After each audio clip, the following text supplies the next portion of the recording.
अविकारी शब्दों के अंतर्गत संबंध बोधक जो अविकारी शब्द हैं उनके बारे में।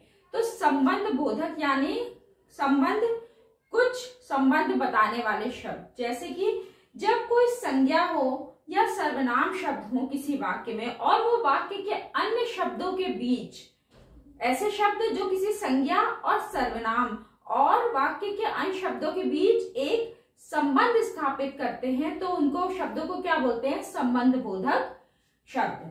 जैसे कि हम बोलते हैं, जैसे के आगे, के सामने, के ऊपर, के कारण।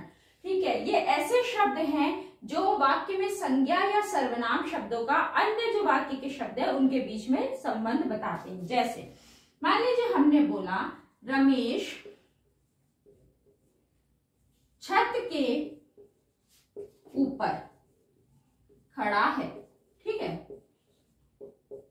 खड़ा है। अब यहां पर क्या है? के ऊपर।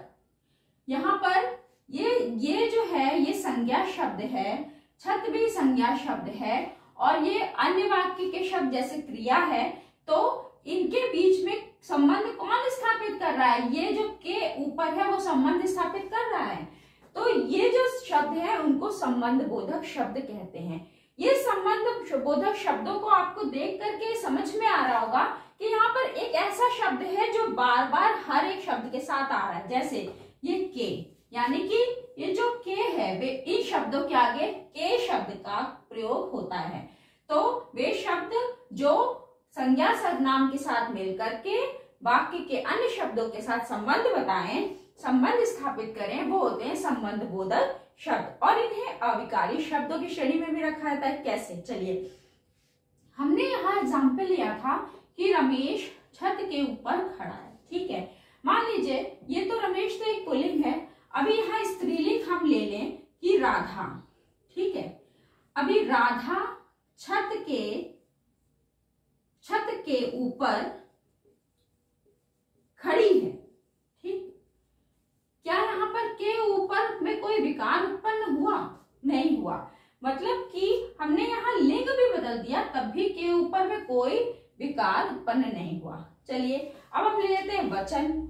जैसे यहाँ पर ले लेते हैं कि बहुवचन लेते हैं, लड़के छत के ऊपर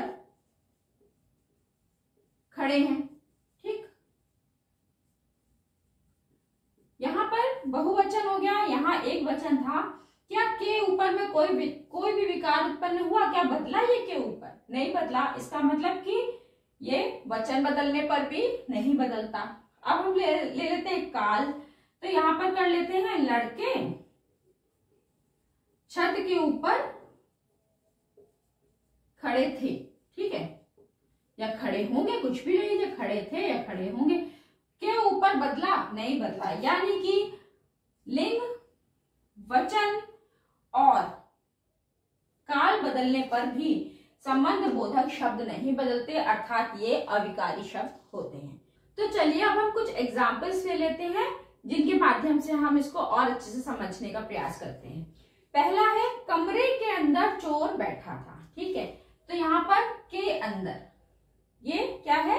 के अंदर, और वो एक वचन में है चोर बैठा था। अगर यहाँ पर हम वचन बदल दे कि कमरे के अंदर चोर बैठे थे, तब भी ये क्या होगा? ये अविकारी, मतलब इसमें कोई परिवर्तन नहीं आएगा, तो ये एक अविकारी शब्द होगा।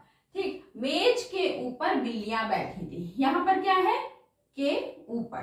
ठीक, गायक हॉल के अंदर गाना गा रहा था। तो के अंदर, कहाँ? के अंदर गाना गा रहा था। घायल दर्द के मारे रो रहा था। ठीक, के मारे रो रहा था। मेरे घर के पास सिनेमा घर है, के पास। तो इस प्रकार से आज हमने अविकारी शब्दों में संबंध बोधक जो अविकारी शब्द होते हैं उनके बारे में पढ़ा। तो आई होप ये वीडियो आपको अच्छे से समझ में आया होगा। अगर समझ में आया हो तो मेरे चैनल को सब्सक्राइब कीजिए, वीडियो को लाइक कीजिए और शेयर कीजिए। Thank you.